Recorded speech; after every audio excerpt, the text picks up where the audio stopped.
cried the sparrow. You're listening to the Sailing into Oblivion podcast, where we sit down with everyday people who do extraordinary things. I'm your host, Jerome Rand. Ladies and gentlemen, welcome to the show. It kind of feels good to be back on the normal sort of schedule and all, and us being land-based at this point.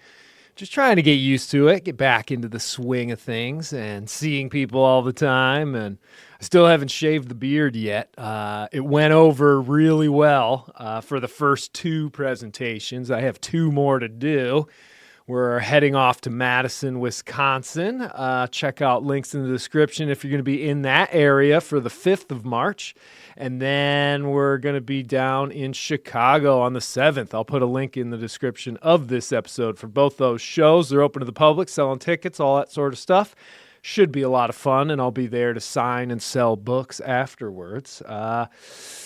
Other housekeeping, you know the drill. If you want to support this podcast, future adventures, all that sort of stuff, anything and everything Sailing into Oblivion, check out sailingintooblivion.com because that's where you'll find a lot of that information, but the links are in the description like I always say, and thank you all so very much for the support, and special thanks to all those clients out there who are quickly becoming very good friends, because when you spend time out on the ocean, you can't help but get to know people really well.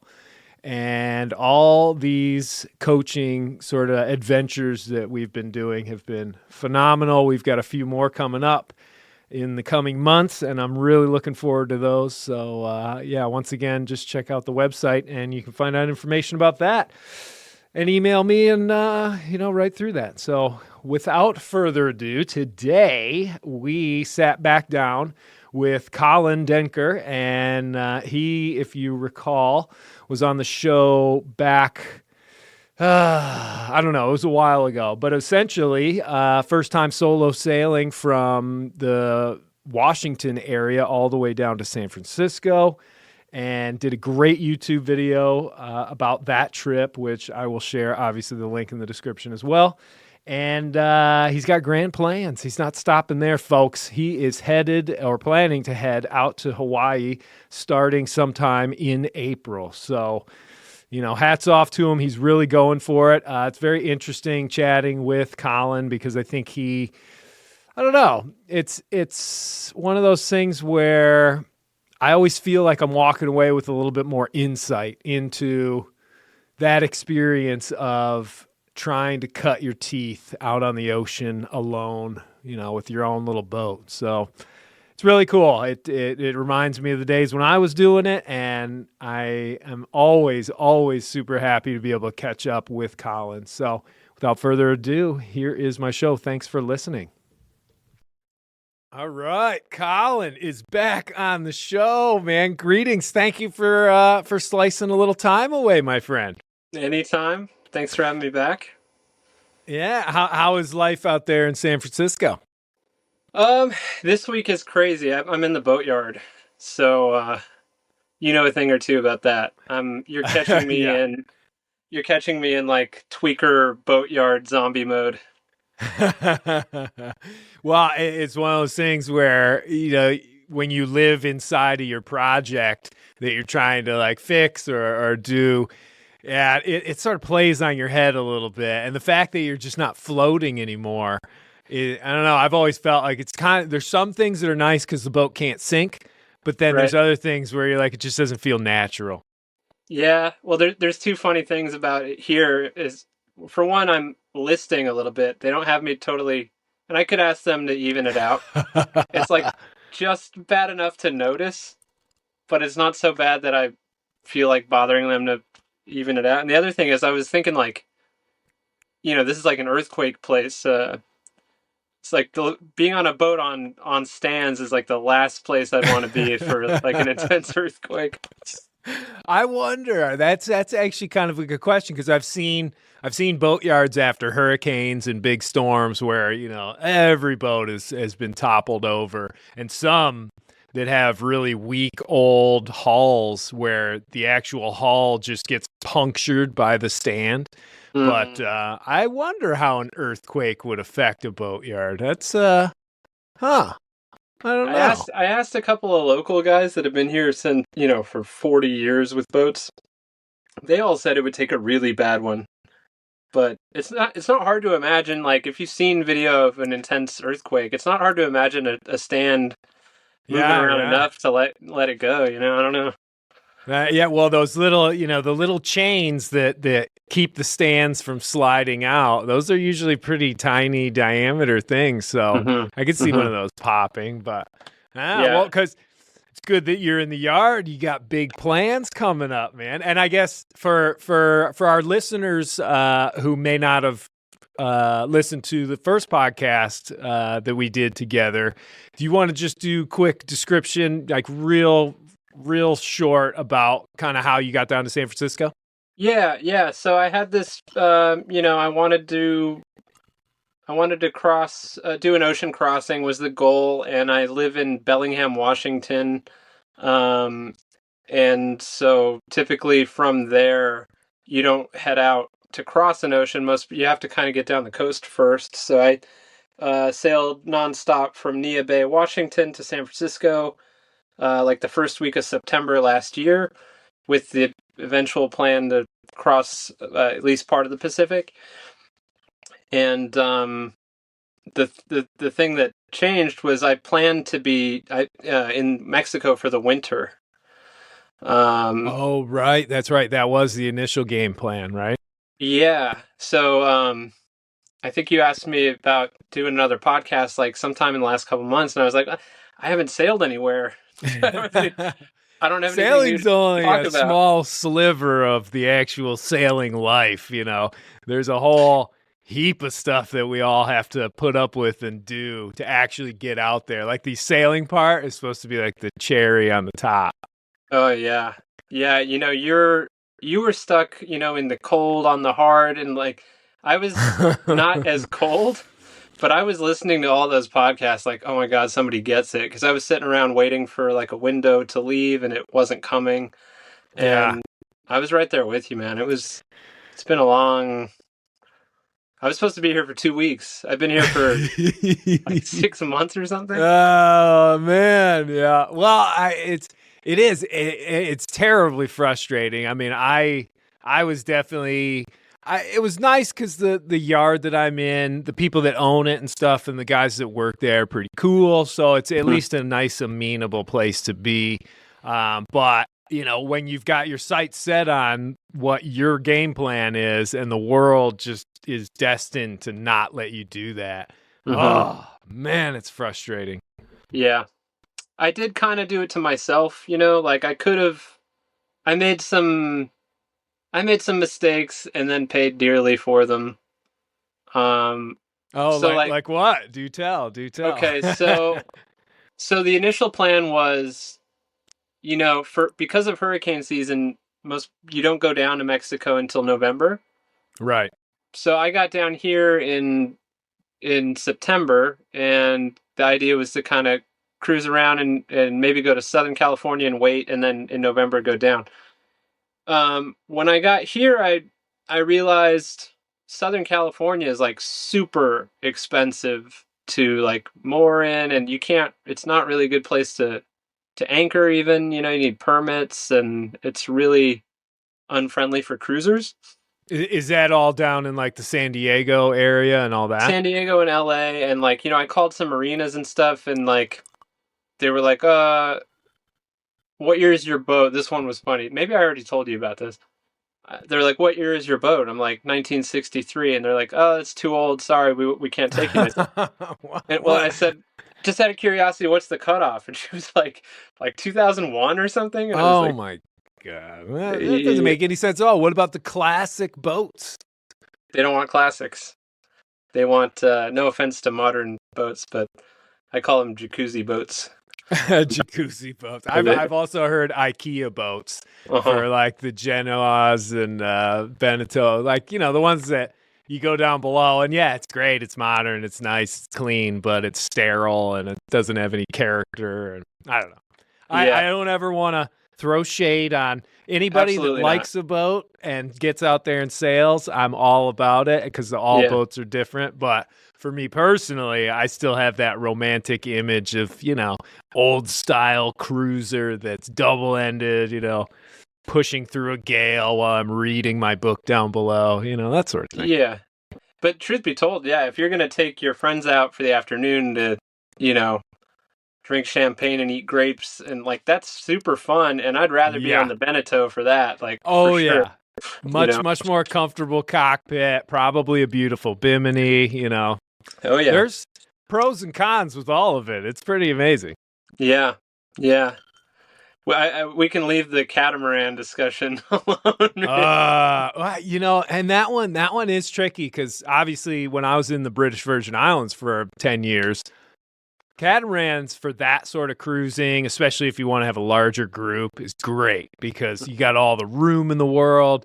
You're spending a lot of time on anchor or on a mooring buoy. But I've also sailed a catamaran from Cape Town, South Africa to the Caribbean. And no way. Yeah, that was I think that was the second ocean crossing I ever did as a crew member. And yeah, it was 36 days, I think, out at sea. And, once we hit the Southeast Trades, it was great. We put a spinnaker up and we just kind of roll with it.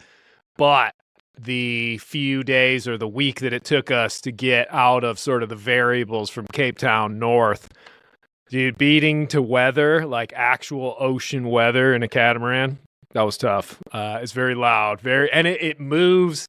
Our boats kind of heel over and we go up and down the waves. These catamarans kind of go up, side, back, other side. So it's like being on a box. And I definitely remember cooking dinner one night, and I think I was like steaming vegetables. It's gonna be like a little rice dish or something, and it was the closest I ever came to losing it. Like I'm just sweating, boats going, doing that motion, and I had to go outside and just kind of get some fresh air. And I was like, dang, dude, this is just rough. But yeah, I've heard people say that the motion is different, and some people prefer it. Some people like monohull motion's better, but I feel like I need to experience it. I don't really. It's hard for me to imagine exactly what they mean. But the boxy thing you just described, I can kind of picture that. But I couldn't tell you if I'd like it or not. And when you're going actually into the seas, sometimes they're steep enough and breaking where the wave will kind of push off in between the two pontoons and then slap the under. Oh, wow, yeah. Underhull, I guess, because it's flat. So it's you get this really, really loud, very obnoxious sort of sound that comes along with it. And I don't know. There's just the classic monohull. There's something about the way that it cuts through. There's just, one of those things. But yeah. What about trimarans? Have you ever been on one of those? I never have. They seem to be kind of the best of both worlds in a lot of ways, super fast, but then you still have kind of that cutting through, that piercing sort of motion. But I don't know. I still remember Ellen MacArthur trying to describe being down in the Southern Ocean on, I don't know, it must have been like a 60-foot trimaran or something. But she said one of the scary times was when you're down below trying to sleep and the boat starts to like fly a haul and the middle portion comes out of the water too. And there's like this silence. And Weird. I couldn't even imagine, dude. Couldn't even imagine. That's crazy. I heard somebody referred to a trimaran as a try-hard maran. Keep trying, buddy.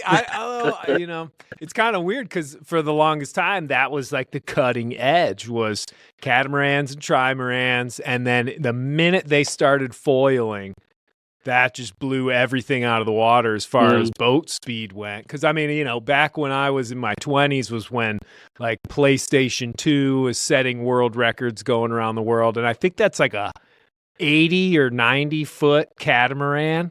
And it was just a beast. I actually saw it in person in Newport one time, and I was just thinking to myself, holy cow, that thing. They're just building this giant powered-up cat to be able to just gun for it. And now... I forget. I think the record is still like 42 days or something like that to get around the world alone as well. I think that's the record flat out, I believe, alone or that crew. sounds right. That's, But I think that doesn't resemble what we do like at all. It's like a whole different. not even, You know what I not mean? even close. But it's one of those things where as interested as I am in the speed and kind of the abilities of some of that style of yachting or racing. Yeah. For me, when I'm out on the ocean, there's so much stuff that I just want to enjoy and take in. And I don't think you could do that quite so easily if you're doing 35 knots the whole time. I feel like I'd be on kind of pins and needles, and I like to be kind of relaxed and just enjoying my time out there. But again, hey, that's what I enjoy. I never want to push it off on anybody else, right? Yeah. I find it interesting, like the rate, the different, how do I put this? The different rates of travel lend themselves to different sorts of experiences. Like, it's one thing to drive a car across the country at a freeway speed or a motorcycle or whatever. It's another thing to ride a bicycle across the country. Like, the way you absorb each mile, like the miles are denser, I think, the slower you go. Yeah, that definitely makes sense. And you've hiked like long distances. Oh yeah, I did that. That's AT. even another. That's super slow. That's like the hey, only who thing you slower than slow, sailing, pal. No, I think the average on the AT was probably like 3 miles an hour. Yeah, so just barely slower than sailing. I mean, it's Yeah, right. yeah, but of course sailing is like different because there's only water. You're not watching much go by. It's just different. Well, and you're not physically propelling the boat through the water, like your legs are carrying you when you hike. So there's a lot of energy and exhaustion that comes into it. And I guess you can get exhausted on a sailboat for sure, as you well know, plenty of sort of sleepless nights when the conditions don't allow you to actually do it. And not to switch gears or anything like that, but I really enjoyed the little documentary, essentially what you did. That I wouldn't even just say it's a video, because I think you lended a considerable amount of insight into the psychological sort of goings on for a first time offshore solo passage. It was really, really well done. Oh, thank you. It wasn't intentional, really. Yeah. It was just like I told you before. I think last time we talked, I was like, I don't think I'll put out a video. Maybe I will, because I just kind of, as you probably know, like, it's nice to have something to talk to. Mm-hmm. Yeah. So I would just pull out the camera. I didn't know if I'd put anything together or not. I shot a bunch of the waves and stuff just because that's fun and interesting to me. And then I was just doing that thing just to talk to somebody, basically. But, and then I just threw it all in a timeline and just kind of trimmed it. I probably could have made it way tighter. I probably could have made that like a 15-minute video, but I'll tell you what. Okay, so in sort of the sailing genre, one of the things that I look for in a sailing video, and I honestly, truth be told, I don't watch very many of these things, but when I'm looking at one, I don't want one to be like quick takes and just edited all over the place. So it's like I'm watching like a produced TV show, because I know that that's not what sailing is actually like. Sailing is boring. Sailing is slow, but that's what I like about it. Sailing is this sort of long, slow burn of activity that you do where you're utilizing Mother Nature in the most beautiful, graceful way, but it's also a very slow and patient oriented sort of activity. And when I watched your video, that was I was like, oh, dude, this is exactly what it's actually like. So for those that are looking for true insight into, that offshore world, I think you captured it perfectly. Because, yeah, like you said, you could have edited that down to like 5 minutes and it would have been super exciting. Like, oh, man, the waves are getting big and like, oh, traffic and da-da-da. And then the video's over and you're like, wow, I'm blown away. And maybe it would have gotten 1 million views or something. But as it is now, it really, I think, lends itself to the people that are truly looking for insight and information and an authentic sort of portrayal of what it's actually like out there. Yeah, the nice thing is it's easy to be authentic because you just it takes less work, right? You just you just tell it like it is. You just talk and then you just throw it in a timeline and trim it down a little and just throw it out there, So well, and like I said, it was nice because you kept talking about kind of how you felt mentally, and that's something that in most of the videos that I produce, I really don't do that too much. It's mostly about what I'm doing and how I'm doing it, I guess, or look at this view sort of thing. But with the podcast, at least over the last year, I definitely have started to talk a whole lot more about the issues, the good, the bad, anxieties, the feeling, grateful and triumphant when you do successfully make a passage. Yeah. And people are definitely, I think, they relate to it more, and then all of a sudden it sort of resonates with them. And I think it's something that people really look for, is that honest sort of take of like, this is how I'm feeling, this is what I'm going through, and this is what I'm doing to try and deal with it. Yeah. I think I really like the direction you've been going in lately, and it's been interesting because I feel like if you have the experience, then it's cool to relate to someone on that level. If you haven't, you're probably curious about what it actually feels like. You know what I mean? I always was you see these videos and like you said, sometimes they just skip through this and this, and it's like, okay, it's cool to know what you had for lunch, but what does it feel like to be? Yeah. What does the first day feel like? What does it feel like when you are the farthest you've ever been from land? Or, how scary are the nights? No one ever really records at night. I don't know. Yeah. Well, and just that, because I think you had talked about that, how discombobulated you can get on those pitch black nights where, you're still getting kind of tossed around by the sea, but you can't see anything. Mm-hmm. And you're just kind of, there's times where it's like I've lost my sea legs at this point, and I'm like grasping onto absolutely everything. And sometimes you almost feel like dizzy. It gets that crazy. Yeah. Yeah, I think the hard thing in my case was that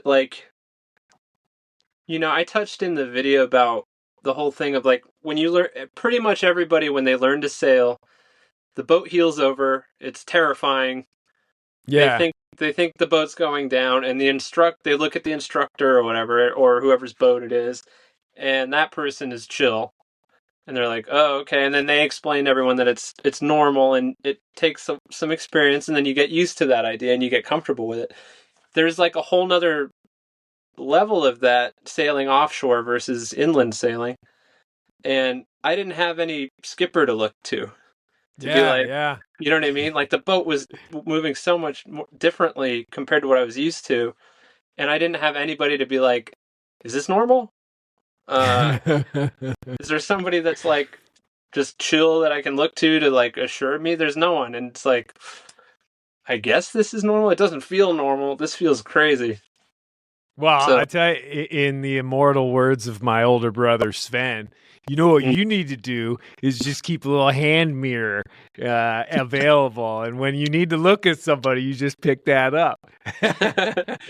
That's even more terrifying. Oh, I know, right? It's kind of a funny thing because, out at sea, I'll go weeks sometimes, and I'm never looking at a mirror. I have one mirror that's, in the head, but it's, I'm not going to actually go and look and see how do I look. And that's one of the things that as I get back to land, it kind of dawns on me. I'm like, maybe I should just like give it a once over, make sure I don't have some crazy things going on my face. But I also like that out at sea. There's just, I don't know, it's like that self-conscious part of how your appearance is just out the window when you're solo. So it's great. Like you don't even think about it. It's like it just disappears. Yeah, you like forget you even have a face. It's pretty awesome. The one thing is, if you're recording videos like I was doing, I mean, you could go through the trouble of recording it the way that you won't see the screen, but I don't have a mirror on board, but every time I'm doing the video, I can see myself in the thing. Yeah. So that's like the one exception. So I'm tempted to like do it the other way. Have that full deprivation experience where you're like, I don't even know at all what I look like. Well, remember when I did the trip around the world, so from south of New Zealand all the way until I was north of the Falklands, I didn't take a shower or a bath or anything. I never actually removed all the layers of like thermals and stuff that I was wearing. I had one pair of socks that was on my feet the whole time. And like, I remember when I peeled that layer, once it finally had warmed up, like I was aghast at what I saw, how my body had changed. Now, granted, I had been rationing for months and all that sort of stuff, but it was pretty damn shocking to say the least to actually be like, oh my God. Holy cow, what have I done to myself? Where am I? Yeah. Yeah. Oh, man, it was crazy. I made sure to take a lot of pictures so that I had it for like posterity's sake because I had like little Bruce Lee type muscles. I probably lost about 45 pounds, but you're still up there working the sails. You're still doing all the things you have to do. It's just I had probably like 0.1% body fat. It was just all gone. Veins everywhere. Yeah. See, I love to eat, man. And when I hear people like you talk about, didn't you go like a long time just like eating like rice? Like a lot of rice. I think I got down to just rice kind of in the last like week to 10 days, I suppose. Towards getting around the Horn and into the Falklands, but I remember that being a big resupply for you. That was dude. And it was the most expensive one I've ever had in my life. I was actually asked about this from a friend of mine, David, and he was like, how much did that cost? And I was like, well, it was a couple of grand back this was in 2018.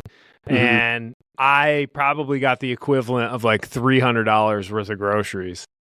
Whoa. Yeah. So, I mean, it was mostly paying for the boat because obviously I didn't want to have to stop. So you had to pay for the boat to come out and basically pull up alongside and then toss all the boxes over. But I'm just glad the government, the Falkland Islands, they were like, yeah, don't worry about it. You don't have to check in. We'll kind of bend the rules here. And hey, that made me happy for sure. Yeah, I don't know, man. That seems... I kind of struggle with like self-rationing and like if I bring sweets, I'm gonna eat them all right away, or like yeah, me too. Yeah, it's really hard to imagine. Like I'd like to get to that place mentally where I can just like eat only rice for a while, but I'm pretty far from that. Well, it's one of those things where when you're stuck with that, you're stuck with it. But the real hard part though was once I realized that my food supplies were going to get tight. And I couldn't just eat with abandon and be like, yeah, this is great. You're still sitting on a boat and you're still hungry and you're staring at a big pile of food. It's just not a big enough pile anymore. But every time you decide to cheat and you're like, I'm going to eat a couple of those almonds. I'm going to eat that raisin bag or whatever. You're stealing from your future self and you're doing it. You're sitting there like, yeah, this is so good, but I'm gonna be so mad at myself later, and and then later on down the road. But I'd say the only kind of bright side thing on it was as each individual type thing. For instance, my last can of peaches. I mean, talk about not taking something for granted. I think that last can of peaches, and I can still remember the night that I ate them. It took me like 2.5 hours to eat the whole thing. And I literally heated up water and added some of the syrup to have like peach tea. Wow. And oh yeah, dude. I mean, I savored every last little fiber of that can of peaches. And 2-3 months before, I would have just popped top, swallowed them down and been like, oh, that was good. And that's no way to live, when that, I can't remember any other can of peaches, but for the rest of my life, I will remember that last one for sure. Yeah. I think the last time I had canned peaches, I was on the boat and I remember being like, these are not as good as fresh peaches. To me, meanwhile, you're like, I'm like, this is you're like the waiting greatest. to swallow. Yeah. Well, it's funny because I do remember that was one of those odd nights where the moon was really orange, but it was like a crescent, and as it Like a peach rose over, slice. kind of like a peach slice. Yeah, see, good observation. And as it rose, like one peak of it, and then another peak or end of the crescent came up, and I didn't know what I was looking at. I was like, "What is that?" And I hadn't seen any ships out there for like 2 months, and I'm just like, oh, and then I realized it's the moon. But there's some times where it plays some tricks on you, and I've heard other sailors talk about that because the moon's pretty big when it comes right over that horizon, and Right. it comes up in a kind of weird oriented way. You're sort of like, what is that? Wow. Yeah, I've never thought about that. Catches you off guard a little bit. This, not to take control of your podcast, but this reminds me of two things about the peach thing. I just keep wanting to mention to you that I don't know if other people tell you this, but one of my favorite things about your podcast is how much pleasure you derive from your coffee. Like, I don't think anybody enjoys their coffee as much as you do. Like, it's like a reminder to me, like, to enjoy life more. Because, like, every time it's like, oh, this coffee is so good. Yeah. Well, and it's funny because I try not to like slurp it, because I don't know how much the audience can listen. I really probably should listen to a couple of the episodes like all the way through. But yeah, the morning coffee ritual it's gotten out of control a little bit. For a long time, I was 1 cup in the morning, good to go. And then all of a sudden it turned into one of those Yeti cups. So it's like 18 ounces, whatever. Now it's like 2 cups, sometimes a third. Yep. And it's just so good. But I do know if I don't have it by about 10 o'clock in the morning or so, I start to get like a little bit of a headache. And I know that's like a caffeine sort of addiction or dependency or whatever you will. But well, I'm glad it's not annoying how much I love my coffee, but I do love it. It's like this little quirk that I find funny and like really endearing. Like, man, I wish I liked anything as much as Jerome likes coffee. Well, that and the old crispy BL every once in a while. Those are That's right. quite good. And I always try and open them with the mic on, so everybody gets to experience the joy of me cracking it open. Yeah, for sure. Well, I'm glad you like that. So can I ask you, and always, don't ever feel like you're going to take over my podcast. It's a free flowing conversation. I actually did a radio interview because I'm speaking in Madison, Wisconsin in like a week, and did a proper radio interview where I must have answered like 50 questions all in a row, and I was like, wow, this is so different than how a podcast actually operates, or at least how this podcast does, where we're just kind of having a chat, no notes, none of that. So yeah kind of That's cool. interesting. Are you going to share that? Was that like a live thing on? It's already happened. It was on the radio and it's over. Or do you have No, like a copy of it or something? It was pre-recorded, and I think it comes out on Wisconsin Public Radio on Sunday. I'm going to meet up with the guy because I'd love to see his studio and everything. So I don't know. I'll see if I can get a copy of it. It might be kind of interesting to throw out on the podcast, but Yeah. we'll Depends see. on the quality of the questions, I guess. Yeah. Well, the questions were good. I don't really ever have any surefire standard answers except for when people ask me why I do it alone. Why I choose solo sailing and stuff. Mm-hmm. And when people are like, well, why don't you wear a life jacket? There's a couple stock and standard things that I'm trying not to get trapped in, but even when I do my presentations, that's probably one of the most fun parts of it is the Q&A afterwards, because I have to be able to kind of think on my feet. But going back to what you were saying before, even like when you're doing the videos, if you're being genuine and you're not lying and you're not trying to present yourself a certain way, it's easy because you just tell the truth. You tell it like it is, and it all goes over just fine. Yeah. Yeah, it's out of your hands at that point, right? Mm-hmm.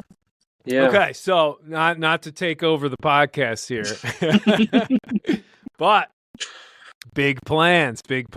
Tell us about the endeavor. What's your future looking like here? Well, big for me. So I didn't make it to Mexico. So maybe let me just back up for just a second. So I was planning to go to Mexico, and there was a list of boat projects I needed to tackle, and I figured, I can haul out there, it'll be cheaper and easier. Yeah. I jumped the gun and decided to upgrade to roller furling. I don't know if I told you this. Oh, yeah. Interesting. But and then once I was committed to it, I was like, I'd like to have that for the trip down. So I ordered it. I had to get a new sail, and it just took way longer to get everything in order than I anticipated. And then I had family meeting me in Cabo for Christmas, and I was supposed to have sailed there. And it came down to like, if I leave tomorrow, I can do it, but I didn't have a chance to like sea trial the furler and stuff. Oh, and right, so I, just barely missed the window. Anyway, so so now I missed that window, and I got back, and the weather was crazy. Do you remember? I don't know if you saw the news. There was like 100-foot waves hitting Santa Cruz and all this stuff. Yeah, I saw some of that, and then I mean they had the fires, and then wasn't there some rain and flooding and all that? I mean, it's been like apocalyptic out there. It's been crazy. I also had some stuff like we never talked about this, but like on a personal level, I was getting to thinking like, how healthy is it for me to go sit around remote anchorages for the whole winter in Mexico, like alone, versus if I stay here, I can do the work here. I can kind of be more connected to the world, which is interesting because I'm on this journey because I like solitude and I want adventure and stuff. But at the same time, it's like I've lived in Latin America before, and I've been to Mexico a bunch of times, and sitting around in like some, like, Baja is like all desert, and if I'm not interested in really being like the touristy town, so it's like I would have ended up just in some random remote desert anchorage, just sitting around for like months, and it lost a little bit of its appeal, and then I just decided to do the work here and push off for Hawaii straight from the bay. So that's the long way to get to the answer your question about the future. I'm getting ready to push off for Hawaii in probably mid to late April. Wow! Oh my gosh, that's coming right up. That's very coming cool. Right up. Yeah. So I'm on the hard, like I said. So I've done a bunch of work. I added the furler. I added a removable inner forestay. Nice. Okay. And a pair of like not running backstays, but like aft intermediates. That kind of meet at the same point where that removable forestay meets. So like, Right. Just um, kind of harden up the mast a little bit, keep it from pumping, all that sort of stuff. yeah. So that's like rig redundancy, extra support, and the ability to still fly a proper storm jib. Oh, okay. Well, that was what I was going to ask. So, can you fly a storm jib off of that inner forestay? Yep. Nice, It's got like nice. 3 positions. There's like a stowage position, and then there's like a support position, kind of mid foredeck, and then there's storm jib position, which is like 18 inches behind the regular forestay. Oh wow! Did you install all those anchor points for it? Yeah. Yeah, it was kind of tricky, and I didn't do anything particularly fancy. There's just backing plates. Luckily, in the front, there's like a big heavy-duty beam that goes down the center line, Yeah. and Oh, you can tack into that. yeah, so it's through that, and I mean it's a small boat, and I didn't mention there's this guy James Baldwin that anybody that knows about Tritons with my boat knows this guy. He's like the godfather of Triton sailing. He did 2 solo circumnavigations in the 80s. Oh wow! On a Triton, and not nonstop, but and kind of trade winds route. But Yeah. anyway, he's like this insanely useful, helpful resource that I've relied on heavily for a lot of my like refit stuff. So I basically copied what he did with his rig. And he kind of gave me the seal of approval of the way I installed all those anchor points and stuff. So, Oh, okay, nice. yeah. Well, because that, going back to the video, it seems like your boat slices through and reaches its hull speed with very little sail up. I mean, it seemed like you were always had sometimes down to like a third reef, and it wasn't even like crazy out by any means. Yeah. And that's kind of nice, I would think, in a lot of ways. I mean, Sparrow obviously takes quite a bit to get her up to steam. Well, I shouldn't say that because I've got these giant drifters and these crazy big sails to keep her going, but it seemed like yours, once you get up into like the, I don't know, high teens, you're really starting to reef stuff down, and so the performance is really there. Yeah, the mainsail is enormous on this, but it's like too big, Yeah. And so what I always say is like any kind of wind that you'd want to be out sailing in, you need at least 1 reef. Like, okay. I would say like really like anything at like 12 knots or more, you're probably putting in a single reef. Really, that early? Holy cow! Yeah. Is it that the main has like a giant roach on it, or fully battened, or it's just really big? Well, no, mine is roachless and battenless because of how big it is. And that was another James Baldwin suggestion thing, was like, hey, the main is already enormous. The boat already has weather helm. You always need a reef so early. So you can get a cheaper sail that's less and more reliable because there's no battens and like easier to flake and all these advantages. And you can sacrifice that little bit of mainsail area and performance, and you're like happy to give it away because you really don't need it. So yeah, mine doesn't have any roach or batten, but it's like the boom is 14 feet long on a 28-foot boat. It's like really big. That's huge. Yeah.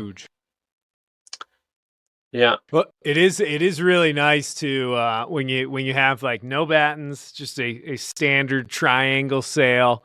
I have I don't think it's an original one on Sparrow, but it's old and it's still in good shape. I mean, I've had to fix because it'll blow out seams. The stitching is old, but I just fix that pretty easily. But when I reef that thing, I mean, it's like a napkin, and you're just like, and it tightens up, and everything's so much easier than my heavy duty sails, which my hands are all calloused and chafed still. And I was, just out at sea for like 16 days a week or so ago. And I don't know. It's pretty amazing what a nice soft mainsail will provide as far as ease of use. Mm-hmm. Yeah, and no batten to break. And again, they're cheaper. And if you do have lazy jacks, which I don't, but if you have them, they don't get hung up, you know. Right. Yeah, they just slide right past. It's great. Mm-hmm. So yeah, I love having just such a simple main. Yeah. Well, and so what's the route then if you're leaving from San Francisco to get out to Hawaii? Trying to picture, I don't even know, are they on almost the same latitude? Because Hawaii's a lot further north than a lot of people think, right? It's further north than people think, maybe, but it's still, I think Hilo, Hawaii, which is probably where I'll make landfall, is like 19 degrees north. Okay. And San Francisco is in the 30s. Okay. So you're in the variables. Yeah. So are you gonna? Yeah, I mean, it depends what the pattern actually is at that moment. It can change, but I think most people, you've got northwesterlies from here, so most people like broad reach south until they kind of get closer to the northeast trades, and then take those over. Okay. So the question, it just comes down to what's actually happening when you leave, like how far south you have to go. Sometimes I've heard people just kind of do the rum line thing. Sometimes the wind works out that way. Right. But traditionally, yeah, kind of head out and head south until you can get the wind behind you and start heading kind of more west. And like on the East Coast, a lot of times when we're trying to do, because they're almost like reciprocals of each other.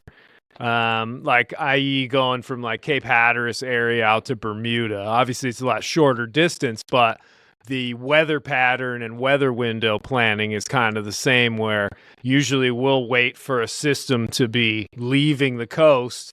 And so that we're getting, some of those nice, I guess on the East Coast, we'd be getting and waiting for kind of those northerly, well, thinking about it now. Oh, shoot. Well, you've got the Gulf Stream to worry about. We got the Gulf Stream. That's the only thing. Yeah, I was going to say. But, that all depends on where you're leaving from. Like where I was down in Florida, the Gulf Stream sits, 10 miles offshore. You can see the clouds in the sky from the Gulf Stream all the time. It's just marching in this perfect line. Further up north, though, sometimes it's like a day or two before you even get out to it, depending on how close it is. But, yeah, so I guess the Gulf Stream kind of throws a little kink into it, but a big weather system coming from the Pacific, and hitting the shore, once the major chunk of it comes across, then you get those northerlies, and then you want to try and ride those, but then you almost always you're going to have that like sloppy leftover sea state. Yeah. If you do it that way. Yeah. Well, I mean, the prevailing winds are kind of like northerlies off of the coast, and the current also goes with you. The current, it helps you. Right. Is that's not the Humboldt current, is it? I've heard it just called the California current. California current. Okay. I think. Yeah. So, yeah, no, I mean, it's pretty. I've heard it's like one of the nicest crossings, that you can do. Oh, you're in trouble now. You shouldn't have said that out loud. Yeah, I know. Well, to be fair, I talked to this woman yesterday who also solo sailed a Triton from San Francisco to Hilo twice, two different Tritons. She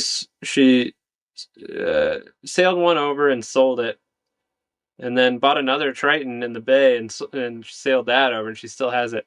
And on one trip, she lost her rudder. Oh, really? And on the other one, she lost her forestay and her boom. Oh, jeez Louise. I know. She's hardcore, man. I mean, she was 500 miles off. Yeah, well, 500 miles off California. She was below. She heard a crazy sound. She came out, and she had a furler, and the forestay popped at the top. Like the tang gave out. Oh, okay, yeah. So the whole sail and the furler was in the water. And jeez. So that was like 500 miles off, and so she was like, well, thank God I'm downwind, otherwise I would have lost the mast. Yeah, for sure. She said, and if I turn around, I will be into the wind. There's like no way I can do that. So she like used like spinnaker halyards and stuff to support the mast, and then she was like free flying like a jib, like a spinnaker. And Oh, then, really? Wow. yeah, she rigged it up somehow and did that. And then I don't remember how, but somehow the boom ended up coming off too or something. So then she used her storm trysail. It was like a storm trysail and a free flying jib, and she made it all the way there. Nice. Well, yeah, you got to deal with those situations as they come up. The real trick is just believing in yourself enough to know that you're going to be able to come up with ideas and ways to work with what you have on the boat, because Yeah. I mean that's one of the big things, especially for a hop like going out to Hawaii, or for us on the East Coast going out to Bermuda, is that you're kind of committed towards aiming at this little dot that's way out over that horizon, and there's no bail off points where Right. you're like, oh, I'll just pull into there, or I'll just stop over here. It's kind of like, typically you're going to have to just keep on going, because the winds on average are going to be pushing you away from the place that you just left from. And Right. yeah, I mean, I think it's sometimes lends to like a bit of worry or a bit of anxiety, but I think having sort of that tool of being like, well, I'm a pretty creative person. I can think outside the box, and I've got this much experience, but more than anything, I'm pretty sure I can figure out just about anything that comes my way. And that sort of confidence, or if somebody wants to say that's a cavalier attitude, well, that's, I think, part of what you need to be able to be like, dude, I'm going for it. Yeah, I guess. I don't know if I possess. I mean, yeah, to some extent, I I have some confidence in myself that way, but I definitely like prefer not to have to use it. Oh yeah, no, for sure. I'm not looking for like to prove anything. I'd like a an enjoyable trip, but we'll see what happens. It's the ocean. Yeah. Well, it is one of those things where the lessons that I learned on the 2022 trip, where, everything just went terribly and I broke all the stuff and everything. Well, that's the one that I do a lot of presentations for, like corporate stuff, because that's the one that taught me more than anything. And yes, it was a crisis situation. It gave me some pretty bad PTSD for a while, and it took me a long time to fight through it and get back to a comfort level when I'm offshore now. But like, man, if I didn't learn some valuable stuff on that trip, and in the end, after all is said and told, gave me this sort of knowledge of not only hopefully how not to wind up in that same situation, but knowing that I can make those decisions in a situation like that. And I won't like freeze up and panic. It's sort of like, oh no, my brain just clicks into like, okay, let's do triage, figure out what we need to do, and then we'll just do these things and we'll be smart and make the right decisions. And the only way you're ever really going to know that stuff about yourself is when you have to face it. But, like you're saying though, hopefully I don't have to deal with another one of those trips. But there's always going to be that but of like, boy, that's how you learn some good stuff, though. It really is. Yeah, life is funny that way. Like, the whole thing of like willingly putting yourself in situations that are quite likely to be miserable, at times terrifying. I was reflecting on that kind of recently about this trip. Even was like, I think it was when I was editing the video and I was editing the footage of the parts at night, that one night where I was so scared. I remember it's like, looking back, I'm obviously glad I did it. Would I do it again? Yes, I would, but it's just, I don't know how to explain this thing the way I'm thinking about it, but it's like you don't want to feel that way at all. But if Yep. that's the price, you know what I mean? Like, I guess when you set off, you're like hoping that's not going to happen. But if you knew that it was going to happen that way, like if, for example, if you could go back in time and you knew you were going to get knocked down, like, would you still go? Yeah, no, I definitely wouldn't have. And You I wouldn't. even say that in my talks. I'm like, if somebody had a crystal ball and they came down to the dock up in Maine before I left and told me what was going to happen and I trusted them, Mm, I'm almost positive I would have hauled the boat out of the water or at least really? change my game plan and do something different. But I then follow that by saying that would have been one of the hugest missed opportunities of my sailing career because, that trip was essentially a masterclass in crisis management, decision making under pressure, triage, all these things that are so valuable to get not only experience in, but also see how well you are at utilizing those tools in an actual emergency. I mean, it's something where we all have that idea in our head of like, yeah, I'm one of those cool as a cucumber when the chips are down or when things get really hairy. I'm going to be the one that comes in and saves the day. But you never really know until you test it, right? Mm-hmm. Yeah, and you might be the type that gets it done, but it's not pretty. You know what I mean? It's not. Oh, I I, definitely fall into that realm. I kind of think I do too. I think it's like, yeah, I'm not like helpless. I'm not the, gonna freeze up and not be able to respond, but I'm also not the like zen, cool cucumber you described. I'm like gonna fight through fear. My hands are gonna be trembling. I'll get it Yeah. done Oh, though. yeah. I'll probably Yeah. make it. Something will work, but yeah, it won't be pretty. I'm curious though, because listening, like I said, I've enjoyed the direction you've gone in with your podcast, and it's always like kind of surprising to me to hear, like your nonstop circumnavigation, like that. You were using this like term redemption the other day. It's like, dude, there's nothing to redeem. You've already done the thing in sailing. Well, yeah. You know what Right. I mean? Like, if there's anything to prove or to achieve, like you've proven it and you've achieved it.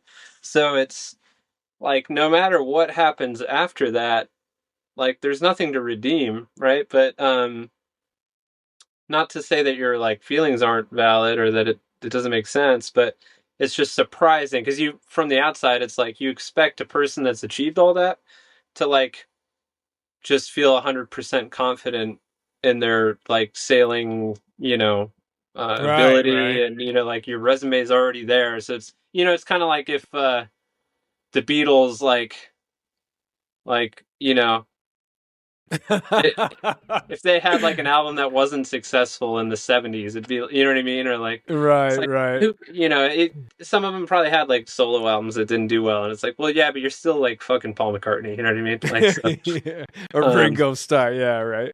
yeah, Well, but I think though, if in this case especially, one of the things when I spent a lot of time, years ago dissecting what happened and stuff, a big part of the reason that sort of situation occurred was because I made a pretty big error, a big misstep in, putting 100% of faith in this forecast model and mm, not listening to my gut, which was saying, hove to, stay a good distance away from the Gulf Stream, wait until this weather clears. Yes, it's going to be boring. It's going to be 48 hours of, getting tossed around up here north of the stream. It's going to be cold, but you're not going to go. And I was like, dude, no way. I can see what the Gulf Stream's doing on this new fancy app that I got, and I got all this information. Well,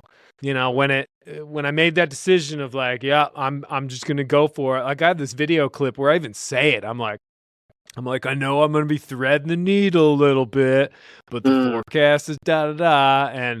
And I just think to myself, that was just the biggest mistake because the experience and the seamanship and all that stuff that I've spent 20 years kind of curating and building, I was ready to just throw out the window for some pixels on a stupid screen. And I think that's where I'm sort of, I think that's why I referred to it a few times as like the redemption thing.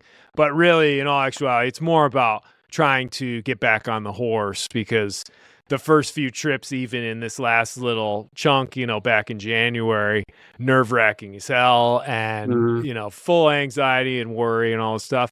A lot of that is just I hadn't been solo sailing in quite some time. It'd been almost 2 years, really. And I think and I guess I would ask you this. I mean, we're not superhumans. We're not super special people by any means. And but at the same time, there has to be like a comfort level with this extreme sport that we do, where we have these vessels that we take care of, we maintain, and then we take them out into the ocean well beyond rescue and put our trust in our vessels that we're taking care of. I think there's like a confidence level that, and a comfort with that sort of living on the edge, that a solo sailor really kind of needs to have to do that. Would you agree? I think I'm still figuring that out for myself. I mean, I think some people that's an accurate description. I think for me, it's almost this weird inverse thing where it's more that I'm driven by the fear of not doing those things. Like I am. Oh, interesting. I wasn't confident coming down here. I wasn't comfortable with the idea. Yeah. I was 50-50. If I thought I was going to get to Nia Bay and then chicken out and sail back to Bellingham. I thought that was a good possibility. And on the way down, I had some really scary moments. I don't know if I'd call it, when the weather was chill, I was pretty confident. But then sometimes I'd be like, man, that hull is there's a 1/4 inch of fiberglass between me and the bottom. Right. You know what I mean? And or I'd look at the rig and damn, what would it take for this, or the rudder. The rudder had some play in it, but when I painted the bottom, if that thing goes, I'm hosed. You know what I mean? But there's this driving, it's scarier to me to live a life where I don't do those things. Or to I'm afraid of being a coward more than I'm afraid of doing you're just only by a little bit.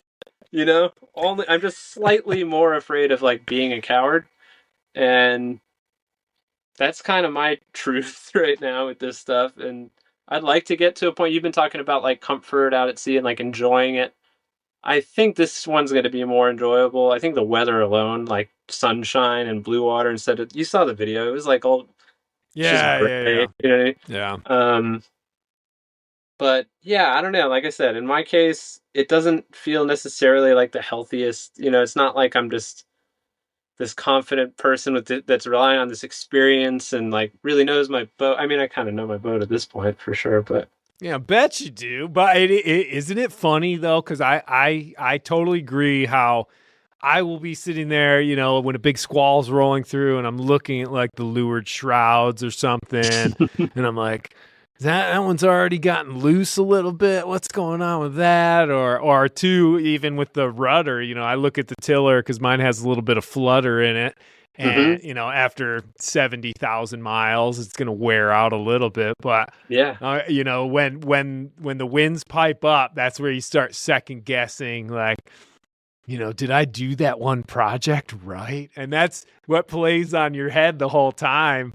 But you just gotta be like, well, I believe in it. I'm pretty sure I did it right. And then one of the things that I always now look at, or at least is a mantra in my head, is I'm just like, dude, if that thing lets go, I'm going to figure out a way to deal with it. Yeah. And that instantly blood pressure drops. I'm just like, oh yeah, I forgot. That's right. I got this. And yeah.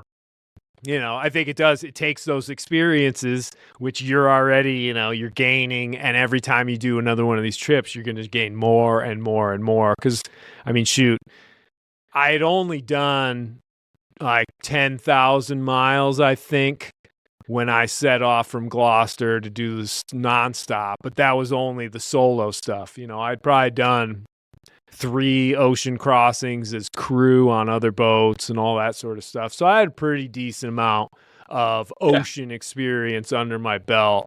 But yeah, I still definitely get affected by all of it. Like I said, I mean, when I left from Belhaven, I was a freaking wreck. I mean, I was sleep deprived and I had issues with the engine and stuff, which didn't help. But I had to pull back into Charleston instead of going across the stream and heading out into the Atlantic. So, and let me ask you this: where are you at with? Because you had James Hodge with you for some of this stuff, right? Yeah, James came out we did like a week-long offshore trip from Fort Pierce out a few hundred miles, and then down, and then through the Bahamas to come back. And did that help? How did it feel with someone else? Was it totally different? Did you enjoy it as much? Did it remind you why you like solo sailing? All of the above. It really is.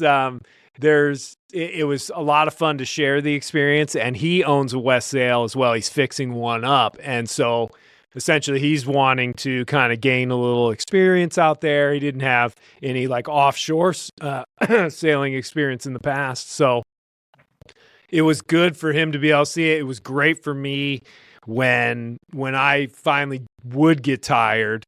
It was awesome to be able to just be like, "Hey, James, man, can you be and sometimes he'd stay up there for like 4 or 5 hours and just let me just crash and keep sleeping. And that's rad. It's nice to have that.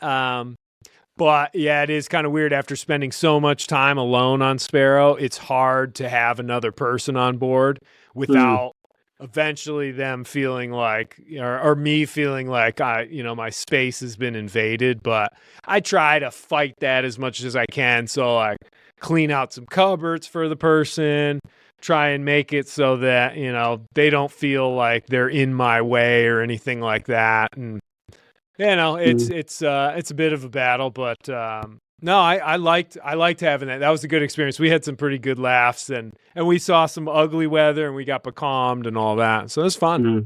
That's cool.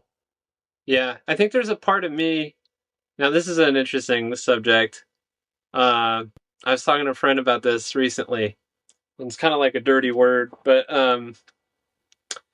there is, like, my ego is definitely like tied up, in this solo sailing stuff to some extent. Like there is a part, like my intentions, for example, to like go to Hawaii solo. Yeah. They're not like totally pure. There's like a part of me that like feels like I'll be more interesting if I was the kind of person that had done that, or like, I'll be cooler or something if I can do something like that. And you get your adventurer badge that you get to wear. Yeah, exactly. I get my seal, or whatever. The nice thing is like, I'll admit that it's, like my intentions aren't 100% pure, but the acid test for me is like, would I still do it if I could tell no one about it? Yeah, absolutely. Would I still do it if I was the last person alive? Yeah, absolutely. I definitely have like a pure desire to do it, but I'm curious just to talk to other people about like how much they feel that stuff plays into those decisions. Like it would probably be fun to do with another person. Granted, my boat's tiny. I wouldn't do it on this boat. But like, yeah, right. There's a part of me that like doesn't want to do those trips with someone else just for the sake of like if I continued and like circumnavigated, it wouldn't be like a pure solo circumnavigation or something. You know what I mean? Right. Yeah, I don't know. That's definitely an interesting take on it. I think I would definitely fall into the category of I was really just wanting to experience what it was like to do a solo nonstop. And, I really didn't shout to the world that I was doing it. They had the Golden Globe going on the year after and all that stuff. And I actually switched the year so that I wouldn't be out there at the same time as those guys. And I don't know. I just kind of, I don't know if that, to be fair though, I don't know if that was because I figured the chances of me succeeding versus failing were just extremely low, just from equipment breakdown. I'd never done this before, blah, blah, blah, all that stuff. And so I think there was part of me that didn't tell a lot of people I was doing it because I was like, dude, just chances are I'm not even going to make this. It's not going to be successful. And so I wasn't like, shouting to the hills for everybody to hear that, hey, look at me, what I'm doing. I think only since that, and then trying to do like speaking stuff and everything, that's where I have to be definitely a whole lot more of a bit of a promoter, because I'm trying to kind of do this as a way of earning a living as well. Right. But the initial portion of like wanting to solo sail, wanting to do a nonstop, all that sort of stuff, I just wanted to experience it. I didn't, like you said, if I was the last person on Earth, I still would have wanted to do it. Which, the one funny thing is definitely a little bit off of it, but I used to when I was like in my early 20s, when I was in the States, I'd always get lotto tickets, right? I'd get like 2 or 3 or whatever. And so I was like, you never know, I'm going to win the lotto. And I remember one time thinking about it, and I was like, had I won the lottery back in the day, I never would have sailed around the world, because money has a way, like, especially like large amounts of it, I think has a way of making people like really like, well, I got all this money, so I got to be real careful with what I do, or, I have all this other stuff I have to deal with. But I always thought, I don't know why it just came into my head, but I was thinking about it, and I was like, boy, I'm really lucky I didn't win the lotto. That's funny, because I told my brother kind of recently, I think there was some huge mega jackpot thing, and he had a couple tickets for it. It's fun to daydream, like, what the hell would I do if I had? And I remember telling him I would just disappear on a boat, like, for sure. Yeah, right. But it wouldn't be this boat. It might be a little bit bigger, a little bit nicer, maybe. Yeah, it might be, I don't know, Hans Christian or something. That's another thing that's fun to do, is to daydream about boats. That it's kind of weird. This is something you and I are going to disagree on, because I don't know about you, but I never look at Yacht World. I'm never peeling through Facebook Marketplace. People send me, they'll come across like a West Sail or some other boat that they're like, oh, dude, Jerome, check this out. I'm like, I don't even want to see it. I own a boat. Until I get rid of this one, I don't even want to ever look at another one, because it's one of those things. I almost feel like I'm cheating on Sparrow if I'm like eyeballing another vessel. I do know that feeling, but I do like to look at. Have you ever been on a Triton? No, I don't know if I've ever been on a Triton. Wait, are they the ones that did the Triton 10? No, that's a different. You're thinking of Tartan, I think. Tartan 10. Yeah, sorry. Okay. Yeah. I mean, the Triton. It's so small. It's like, that's my only like complaint. Is like, it's tiny, man. It's really small. And when I daydream about other boats, it's mostly just a little bit more room. And the thing is, though, I'm not like, oh, look at this 50-foot boat, or even a 40-foot boat, or even probably a 36. I love that my boat's small. I love that it's cheap to maintain. I love that it's easier to handle. I love that the loads aren't crazy on the sheets and stuff. As a single hander, I love the size of it that way. But just like living space wise, it's so tight. So I look at things like Contessa 32s, or like Rustlers. There's a couple, or even Albrecht 30s. Just a little bit more room, man. Right, be pretty nice. But have you ever considered a West Sail? I have. I'm a little bit afraid of the complexity and the wood. Like the complexity of the rigging, the bobstays and the boomkin and all the wood to maintain. But I've took a good look at West Sails before. And there's another phenomenon that I remember thinking, oh, West Sail's going to feel so safe and reassuring, right? And then Mm-hmm. I went on one. I was like, oh my God, it's so big. It's so nice inside. There's all this room. A lot of room. But I felt like less assured because of the lack of. I'm used to like an insane amount of visibility right from the cockpit. Like these ports are massive, you know. Yeah. Some would say unseaworthy. Yeah, that's like a picture window there, pal. How's that Yeah, going to it's stand pretty up to a big. wave? So You'll far, be so fine. good. Don't worry about it. So far, so good. But yeah, like standing up in here, like without struggling at all, you can. It's almost like a 360. And Yeah. there's something when I was down in the West Sail, it was like, maybe you get used to it. You probably do, but I just felt like I need eyes on the water to feel comfortable or something. Yeah. I felt like I was too removed. You know, Well, it's true. You can't see anything because the bulwarks. You've got that little walk around deck, and then you have the raised bulwarks. So even when you look out the porthole, unless you're on the leeward side and you're heeling way over, yeah, you don't see anything but like fiberglass right there. Yeah, it's interesting. I guess you probably get used to it or you trust the boat and stuff, but I remember just thinking, oof, it doesn't.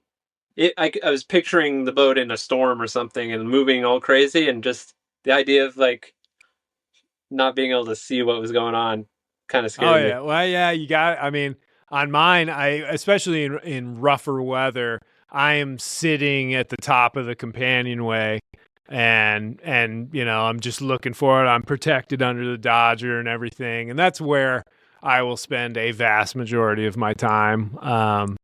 Best seat in the house.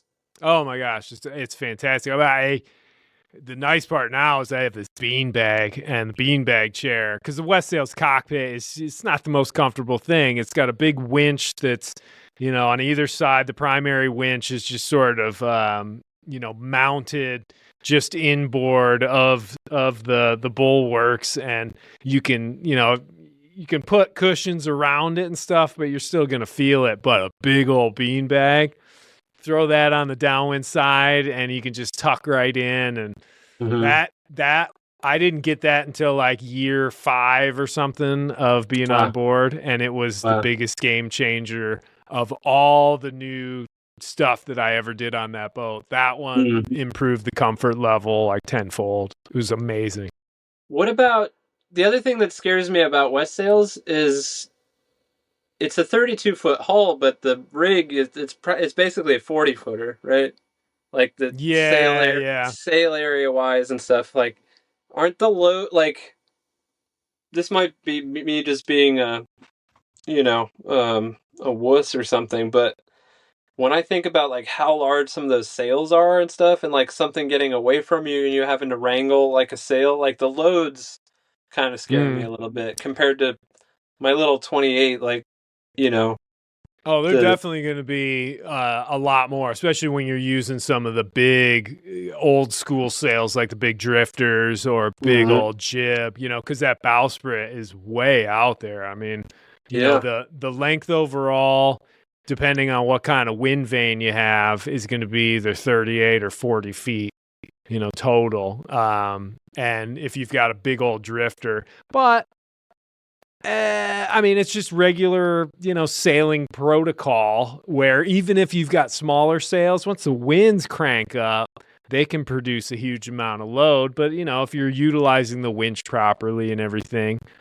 That's true. I guess if it comes off a winch in a storm situation, it doesn't really matter how big the sail is. It's not something you're going to grab with your hand and. Right, exactly. Yeah, well, people sometimes they asked about it, they were like, "Ooh boy, you got to go up on that bowsprit in a storm," and I'm kind of like, "Well, no, you definitely don't have to do that because I don't use jib in a storm. I've got my stay sail or a storm jib, and that's all inboard. That all that extension on the West Sail is just for lighter wind conditions, essentially, and." Those are some of the factors and everything. And I'm definitely not trying to like sell you on the West Sail or anything, but I do want to, once we're off the air, I want to talk to you about a friend of mine that I know that's looking for a new captain for his vessel. Yeah. Sweet.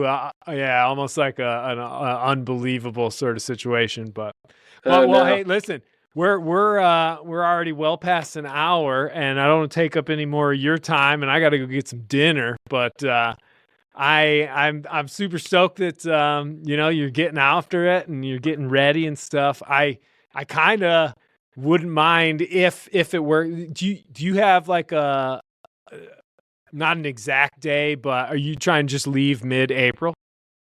Pretty much. So, like, I've got work to do. Like, I have like some quarterly tasks at my job that are important to do in the first week of every quarter. Mhm. So April 1st is the first week of a quarter. So I'm gonna like knock all that work out in the first week, hopefully, maybe first 2 weeks, and then I'm just waiting for the right weather window. So Okay. the boat should be totally ready. I'm going back in the water next week, Yeah. putting a new Dodger in. I just did some bottom paint stuff, some carpentry, did a sea hood, checked out the rudder. Nice. So yeah, the boat should be ready. I should be ready. Yeah. I You're do. ready. Oh, I'm ready. I wish I could go tomorrow. Uh, Yeah, right. Oh, that's awesome, dude. I do want to talk to you. Maybe we can do this off air or whatever. But I do want to talk to you a little bit about celestial navigation.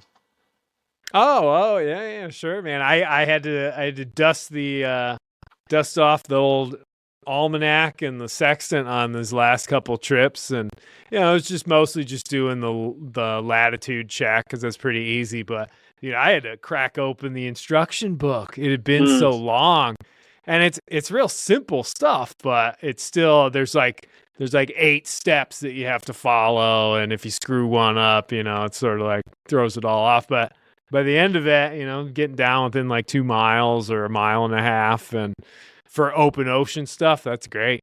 Yeah, that's close enough. Yeah. Oh God, yeah. And it's super fun. Like gives you something to do because obviously we have a bit of idle time when we go offshore, right? Yeah, for sure. The secret we don't want to tell everybody. It's like, dude, most time I'm just laying around. Right, for sure. Yeah. Well, Colin, I'll put a link in the description of this episode for that YouTube video of your last voyage. Hopefully, no pressure, but hopefully you're gonna do some recording for the next one as well, because obviously I enjoyed it, and I'm sure a whole lot of other people did as well. And if I don't get to talk to you before you take off, definitely good luck with everything, and hopefully it is a very uneventful, lovely ocean passage, and then we'll be able to do this again from Hawaii. Thanks, brother. Appreciate it. Thanks for having me back. Good to talk to you. Yeah, absolutely. No problem at all. And thanks for coming on the show. All right. Cheers.